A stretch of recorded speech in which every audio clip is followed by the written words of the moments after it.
ఓం నమః శివాయ. కదా వా త్వాం దృష్ట్వా గిరిశ తవ భవ్యాంఘ్రియుగళం గృహీత్వా హస్తాభ్యాం శిరసి నయనే వక్షసి వహన్ సమాశ్లిష్యాగ్రాయా స్ఫుటజలజగంధాన్ పరిమళాన్ అలభ్యాం బ్రహ్మాద్యైః ముదమనుభవిష్యామి హృదయే. కదా వా త్వాం. ఈ శ్లోకంలో ఆచార్యులు ఒక సాధకుడు పరమేశ్వరునితో అతి దగ్గరగా వెళ్ళినప్పుడు ఎలా భావించాలి, ఎలాగా హృదయంలో ఆ స్పందనలు తెలుస్తూ ఉండాలి అనేటటువంటి విషయాన్ని ప్రస్తావిస్తూ ఉన్నారు. అందుకుగాను కదావా త్వాం. కదావా ఎప్పుడు, వా త్వాం దృష్ట్వా ఎప్పుడు నిన్ను చూస్తానయ్యా, గిరిసె తవ భవ్యాంగ్రియుగళం నీ యొక్క పాదాల జంటను గృహీత్వా హస్తాభ్యాం నా చేతులతో తీసుకుని శిరసి నయనే నా తల మీద పెట్టుకుని నా కళ్ళకద్దుకుని వక్షసి వహన్ ఎప్పుడు నా హృదయానికి అద్దుకుంటాను, ఎప్పుడు నా హృదయానికి హత్తుకొని ఆనందంగా అనుభవిస్తాను నీ పాదాల స్పర్శను. సమాశ్లిష్యాగ్రాయ ఆ పాదముల మీద నుండి వచ్చేటటువంటి స్ఫుట జలజ గంధాన్ పరిమళాం. ఆ స్ఫుట జలజ గంధాన్ అంటే తామర పువ్వులోని కుసుమం. ఆ కుసుమం నుంచి వచ్చేటటువంటి మంచి సుగంధ పరిమళ గంధాలు. అది వెంటనే గుప్పున రాదు. మందారంలో నుంచి ఆ పువ్వు, మందార పువ్వులో నుంచి కుసుమం వెంటనే గుప్పున వాసన రాదు. నెమ్మదిగా ఆ గంధాల వాసనను మనకి ఆస్వాదించే విధంగా వస్తుంది. ఆ ఆగ్రాణాయ ఆస్వాదించి అలభ్యాం బ్రహ్మాద్యైః బ్రహ్మాది దేవతలకు కూడా లభ్యం కానటువంటి ముదా ఆ ఆనందాన్ని, ఆ సంతోషాన్ని అనుభవిష్యామి హృదయే ఎప్పుడు నా హృదయంలో నేను అనుభవిస్తాను. కదావా ఎప్పుడు తండ్రి, ఎప్పుడు స్వామి, నేను ఎప్పుడు ఇలా నీ పాదాలు పట్టుకొని నిన్ను పట్టుకొని కౌగిలించుకొని ఆనందంగా నా తల మీద పెట్టుకుని నీ పాదాల జంటను నేను ఆఘ్రాణిస్తూ నా కళ్ళకద్దుకొని ఆ కుసుమ గంధాన్ని నేను ఎప్పుడు స్వీకరిస్తాను అని చక్కని ప్రార్థన చేస్తున్నారు. ఆ ప్రార్థన మనం ఎలా చెయ్యాలో చూపిస్తున్నారు. ఓ పరమశివా, నీ మిత్రుడైనటువంటి కుబేరునితో ఆ యొక్క గొప్ప కైలాసాన్ని బాగా ఎంచుకొని ప్రదేశాన్ని స్థాపన చేసుకున్నావు.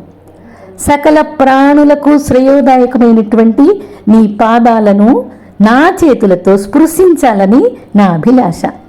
నా కళ్ళకు అద్దుకోవాలని, తల మీద ఉంచుకోవాలని, ఆ పాదాల నుంచి వచ్చే కుసుమాన్ని ఆఘ్రాణించాలని, నా హృదయంలో బ్రహ్మాది దేవతలకు అందనటువంటి పాదాలని నా హృదయంలో చూడాలని నాకు ఆశగా ఉందయ్యా.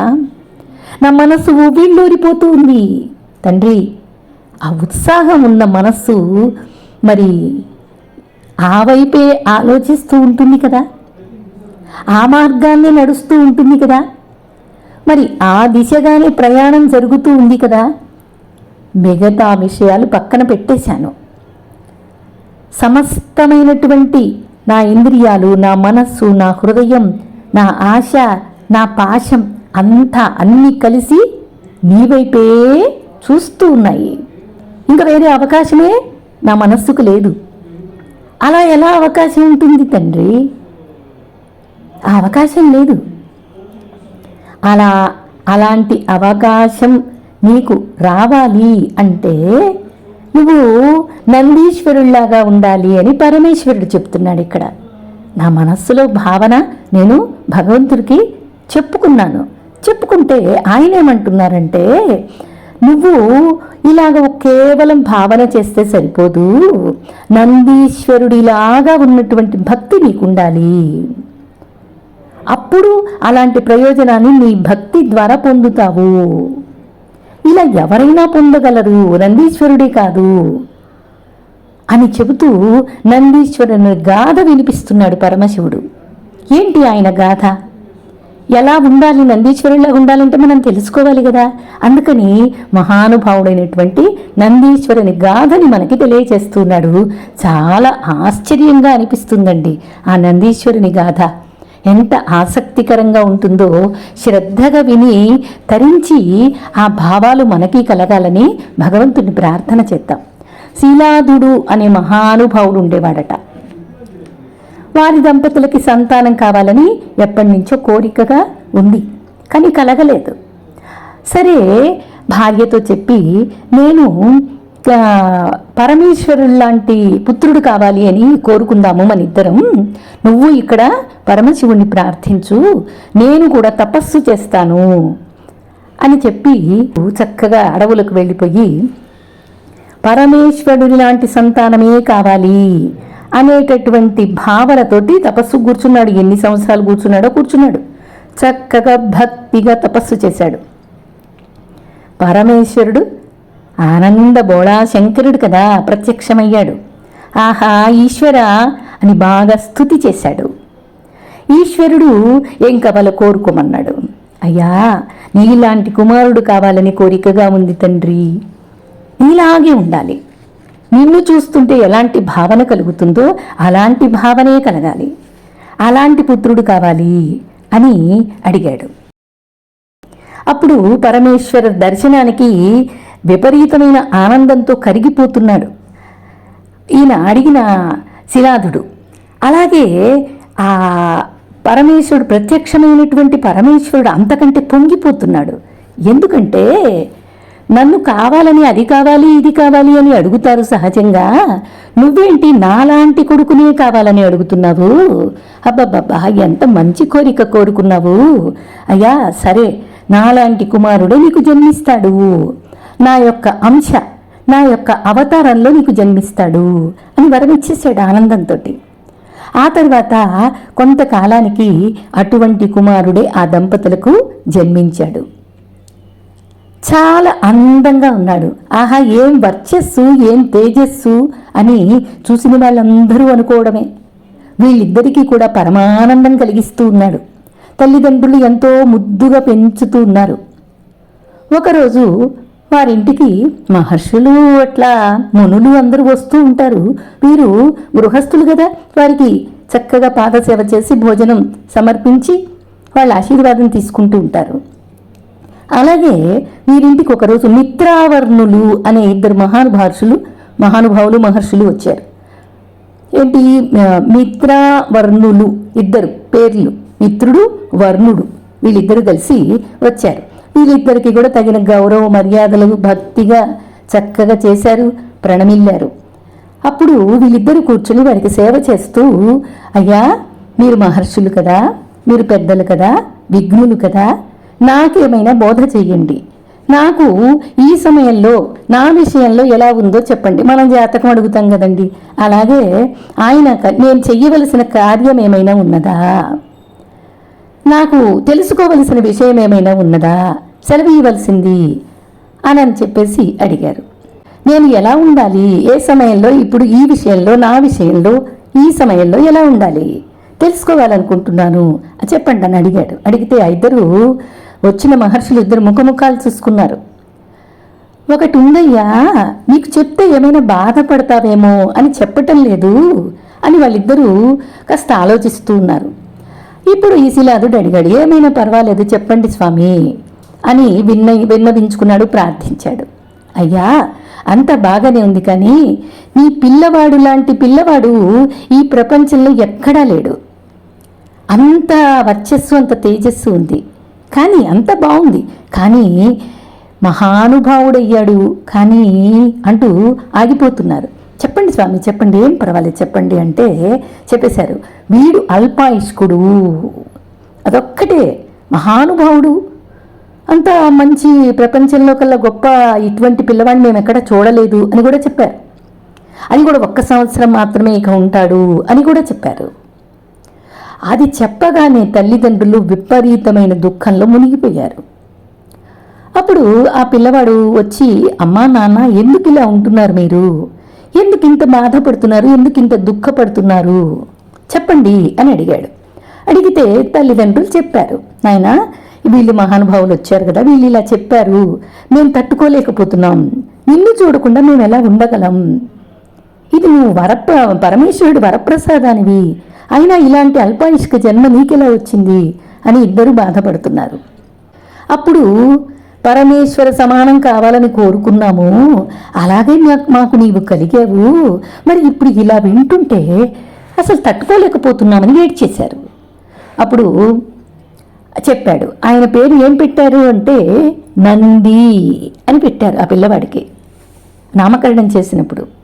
ఆ నంది అనే పిల్లవాడు, అమ్మా నాన్నగారు మీరేం మాట్లాడుతున్నారు, అసలు నేను అల్పాయుష్కుణ్ణి అసలు అవడమేంటి, అసలు అలాంటి ఆలోచనే రాకూడదు మీకు, నాకే మృత్యుభయము లేదు, నాకే ఆపద కలగదు, మీరేమీ బాధపడద్దు, డోంట్ వర్రీ అని చెప్పేశాడు నందీశ్వరుడు.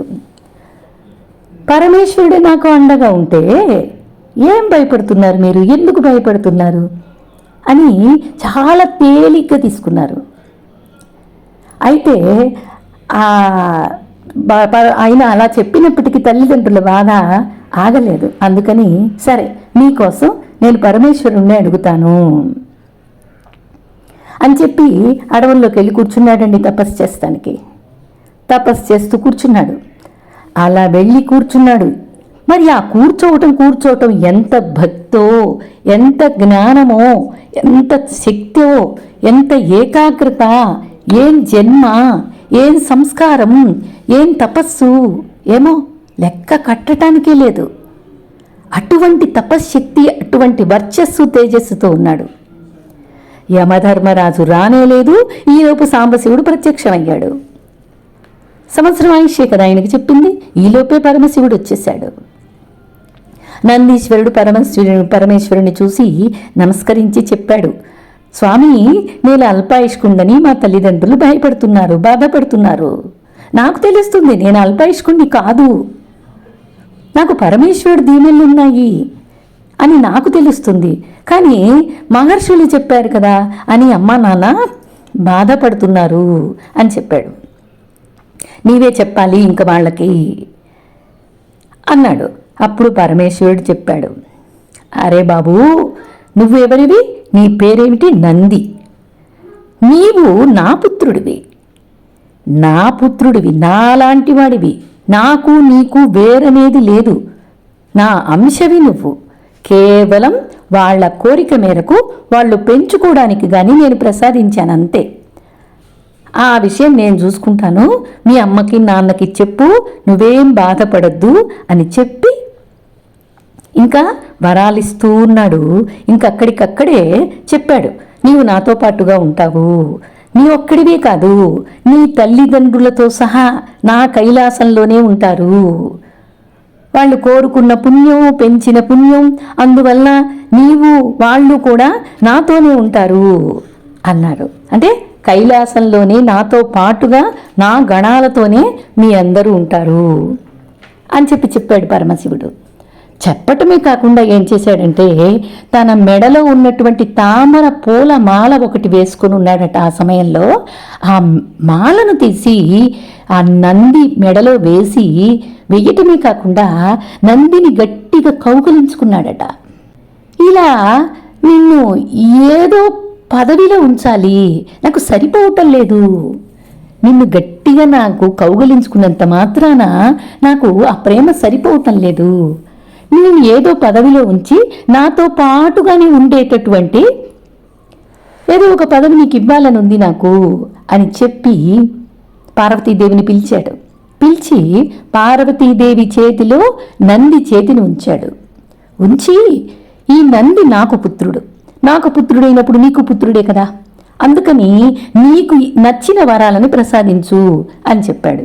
ఇంకా అమ్మవారి ఆనందానికి హద్దే లేదు. లోకమాత కదా, తల్లి అంటేనే పరవశం కదా. ఆమె ఆనందంతో సమస్త వరాలు ఇస్తూనే ఉంది. పరమశివుడు ఆనందభరితుడైపోయాడు.